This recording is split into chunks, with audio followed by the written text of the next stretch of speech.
Ladies and gentlemen, please welcome the moderator of the next session, Paula Martinez.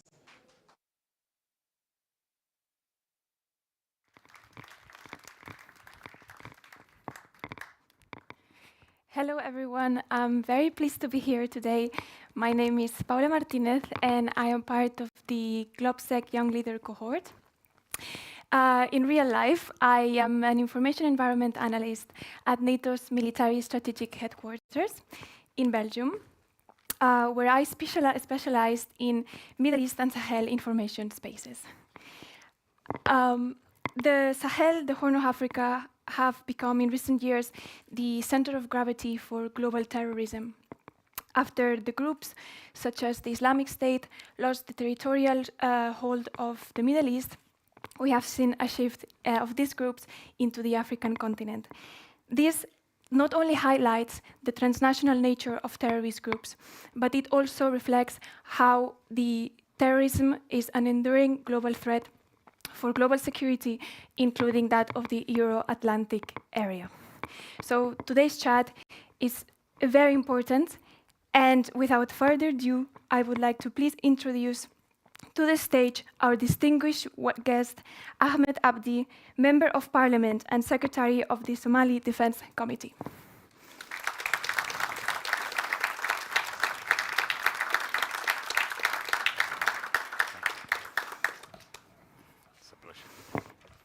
Ahmed. Pleasure. Just some initial housekeeping rules. We highly encourage the participation of the audience. You can do it through Slido, or I will also open the floor for you. You can raise your hands, and the mic will be handed to you to ask the questions. Ahmed, I'm very pleased to have you here today and for you to share your long expertise in counterterrorism in Somalia. You are the Secretary of the Somali Defense Committee, Member of Parliament. Previously, you were the Director General of the Ministry of Defense and International Security. In 2011 and until 2014, you were the Counterterrorism Coordinator in the region of Somaliland. This long dedicated experience in countering the terrorist threat in Somalia, I want to learn from it.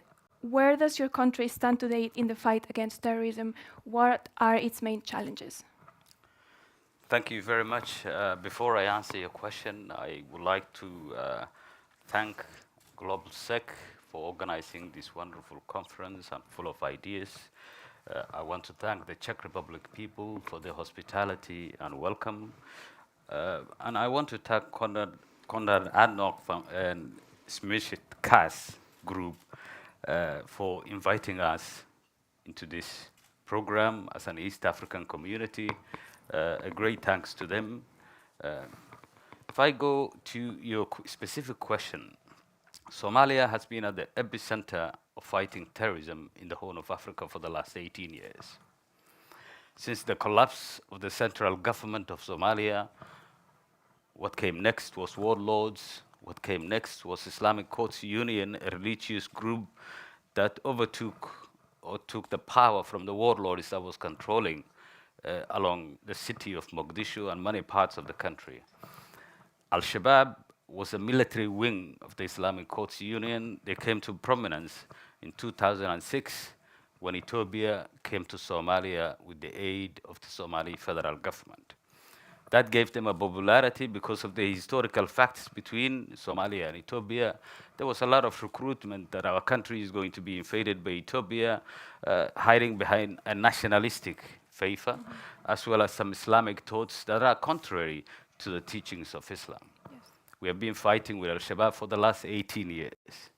It's one of the most and the richest terrorist organizations in the globe that collects taxation of around $280 million a year, more than what the federal government of Somalia technically collects. That money is through extortion, as well as threat to the lives of the Somali businessmen, the ports, the airports, everywhere in the country. So Somalia has been at that center for quite a long time. Al-Shabaab took the lead in also attacking our regional neighbors, places like Kenya, Uganda, terrorist activities have taken place. The latest and most audacious terrorist attack was a month and a half ago at the Leather Beach, where they have killed a huge number of people and decimated quite a number of others as wounded. So we've been fighting with this. African Union came to our aid through ATMIS. Regional governments organized themselves to defend the territory of Somalia from terrorism, as well as to mind their own business, because at the end of the day, if Somalia is not stabilized, then eventually they will pay the price, the regional governments. Internationally also, they will pay a price. So in terms of Somalia, we've been fighting with that terrorist organization. How did that where are we today in terms of fighting Al-Shabaab? We have a lot of international partners, and that includes the European Union, the African Union, the United States, UK, and many of the international community. Many of these programs that are helping to rebuild the Somali security forces. Remember, Somalia was under sanctions, arms embargo for the last 30, 25 years. It has just been lifted on December 24, I think, of 2023. So we are in a better position. The current government has come up with ideas on how to address the issue of taking the war to Al-Shabaab, as well as taking advantage of local clan militias in certain parts of the country. 3 pillars. One is to fight the enemy directly. 2, to stifle their resources. 3, to fight them with ideological factors. So those are the 3 elements that the government has currently employed. SNA, the Somali National Army, is just getting the confidence to fight against Al-Shabaab. We are talking an organization that holds 2/3 of the territory of Somalia. Yes. Yeah. Very interesting. And I would like to go back to the part of the African Union. You talked about the threat of terrorism having the effects of spillover and generating regional instability. So for that, the support of international partners, it is very important. Recently, it was announced that the African Union mission in Somalia will withdraw by end of December 2024. I would like to ask you, what is going to happen afterwards? The Somali government has expressed concern about the tempo of the withdrawal of this mission that could lead to security vacuum that could be eventually exploited by terrorist groups. What are the challenges of international forces withdrawing at this particular moment?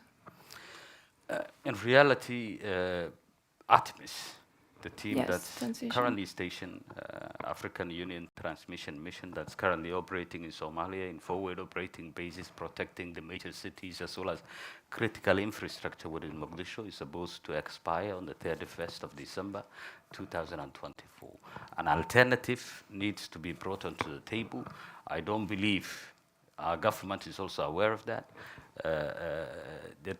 all the forces will leave Somalia. There is going to be a replacement of that force. Currently, the Somali government has proposed an idea of an organization called AWESOME, which will replace ATMIS. The composition, there are 4 critical factors that needs to be agreed to before December 31st. One is the composition of the force. Where will this force come from? That will replace ATMIS. 2, what is the size of the force that will replace ATMIS? The third is the mandate. What is their mandate? Are they for protection purposes, or are they going to be a force that fights directly with Al-Shabaab? Fourth is the finance. Currently, EU supports ATMIS to a large tune, to the extent of supplying all the equipment, rations, logistics, the whole lot, as well as the salaries of the African Union forces that are stationed in Somalia. We're grateful to the EU. They have been doing this for a long time, but I think they have come to a point where they are reassessing their assessment and saying others should also take the burden. Somalia has proposed through the UN resolution of 2719 that funds should come from the assessed UN funds. But there are some major nations that are against that idea. I don't know why. I'm not in the executive branch. But that is, so those 4 points are still being worked out. We know the number that's going to replace ATMIS will be 12,000. 12,000 new soldiers. New soldiers. What is the current number of ATMIS 13,000 and something. 30,000. 13, 1-3. 1-3. Okay. So the force that will replace is 12,000. There is a contentious issues that everybody needs to keep in mind. Somalia does not want Ethiopia to be part and parcel of the next forces that will be stationed in Somalia. For a number of reasons, Yes. The desire of Ethiopia to take or seize a land at the Red Sea by signing an illegal MOU with a regional part of Somalia called Somaliland. That has angered the Somali federal government and every Somali citizen. And Somalia doesn't want Ethiopia, but Ethiopia also is highly entrenched deeply within the states of Somalia, where they control quite a number of the states in terms of their securities. So that needs to be worked out gradually. We currently have Egypt that's offering some resources as well as some air support, I guess. That hasn't materialized yet, but there is still some contentious issues to be worked out in the next 6 months. So you talk about the role of the EU in supporting counterterrorism operations in Somalia. Is there a role for NATO? Absolutely. I mean, EU and NATO have been acting in Somalia in particular, as well as in the Sahel region, quite effectively. The mandates, there are 4 missions, EU missions in Somalia. One is EU CAP, that deals with maritime issues. Then you have EU NAFO, that is on the sea, specifically for piracy. The third one is EUTM, the training mission in Somalia. Those missions, some of them are effective, some of them need to be reviewed in terms of the mandate. Things like EU NAFOR, I believe that the mandate is not in the interest of Somalis, just only to protecting piracy. 90% of illegal weapons come through the sea through Yemen. So if the mandate of the EU NAFOR does not cover other activities that are detrimental to the safety and stability of Somalia, then perhaps that mission needs to be reevaluated. EUTM has done an excellent job in professionalizing the Somali military as well as police force. But they also have some downside issues, which are you can only train, but you cannot provide weapons, which is what has happened in the Sahel region. Majority of the EUTM trainings only concentrate on Berber and training individuals from conscripts all the way to a higher level within the ranks of the military, but not providing also the other enabling forces, force enablers. Then perhaps it will be futile. And that's what has given Russia an advantage to provide the weapons to many of these regions closer, and bringing them closer together. I know EUTM mission is has already finished in Mali. Yes. The DRC one is up for renewal very soon. I'm not too sure what the EU is considering on those parts. But the one in Somalia stays, and they've been doing a very good job. I hope the mandates will be reviewed to the interest of Somalis as well to provide some other means. Yes. Regarding growing Russian influence in the Sahel, will the Russians prevail in the Sahel? Because certainly they're offering counterinsurgency support to Sahel juntas, but they're as well suffering losses. They recently suffered a very big one, the biggest one of the Wagner group until now in the Sahel theater. Are they going to prevail? Are they going to succeed? Well, I think time will tell if they will succeed, but currently they're providing weapons as well as resources that are required. They're not providing, Russia is not providing any of these for free. They're taking the resources of these countries to get in return. Places like Sudan, where the goal has become something of an interest to Wagner Group, places like Chad, Mali, Niger, many of these countries have got deep resources when it comes to, but they're still underdeveloped. So, I mean, the intent of Russia is to provide security to the best of their ability and take the resources. So nothing is for free. Geopolitics shifts from one corner to the other. That's the Sahel region. When it comes to Somalia, I highly doubt, because they're not there. Yes. We still rely on the Western support. We greatly appreciate for the work that they have done in Somalia. They're not there, but on the Red Sea, you fully know, I think I'm aware or aware that what's going on in the Red Sea is a geopolitical tension and supremacy for the powers of this universe, as well as middle powers who are also interfering a lot of affairs within those countries. So time will tell if they will succeed. We're not too sure yet, but I hope the international or the Western nations do not give up on those countries. Certainly. That's the message that I'm conveying. Yes. Regarding not giving up, and this will just be my last question, and I will give the floor to the audience. I want to talk about perceptions. There's this image that really was amplified on social media and mainstream media during the coup in Niger, which was local populations holding Russian flags at the entrance of the French embassy. Is that something that we see in reality? Are we seeing the West losing the battle of the public state in the Sahel countries? Well, I mean, taking a note of balakards and words that have been circulated around in video, I think the West is losing the war on information.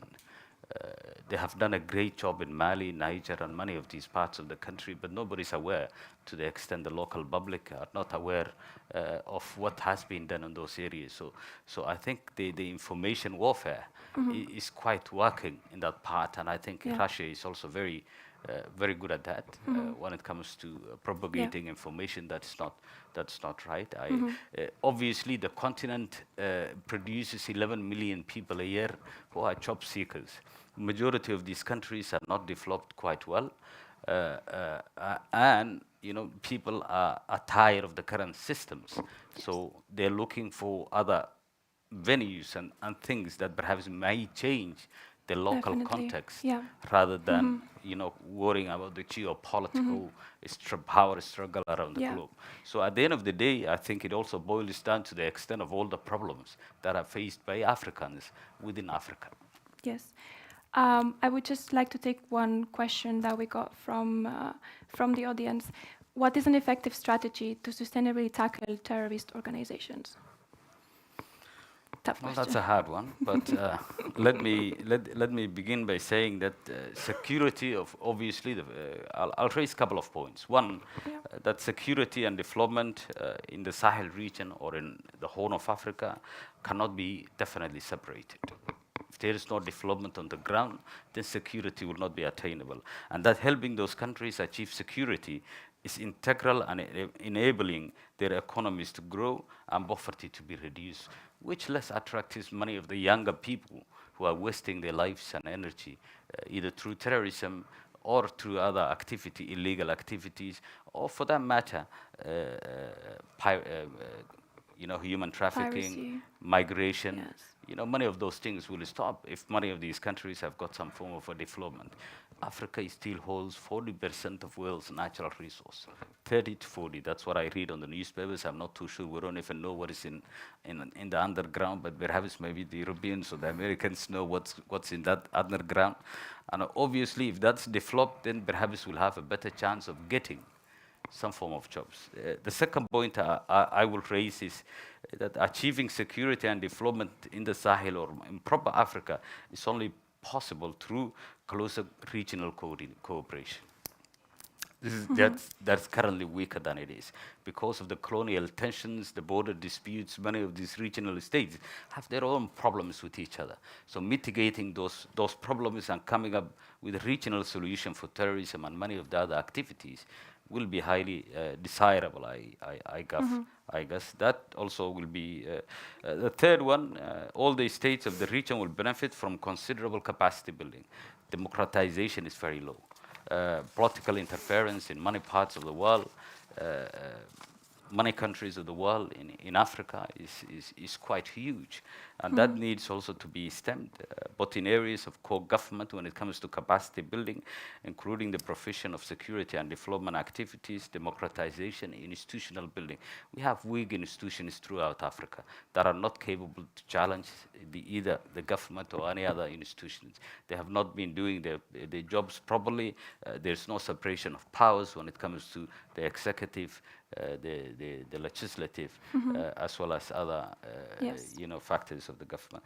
Fourthly, I think the EU in particular, because we are in the EU, I think has an important role to play in encouraging economic development for the people of Africa and helping them achieve more a secure environment in which it can take a place and in which interests of the EU citizens will also be protected.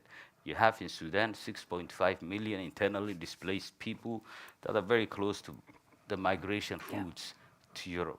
And if the problem is of those countries is not being solved, then we definitely will expect a huge influx of these refugees coming through to the European Union.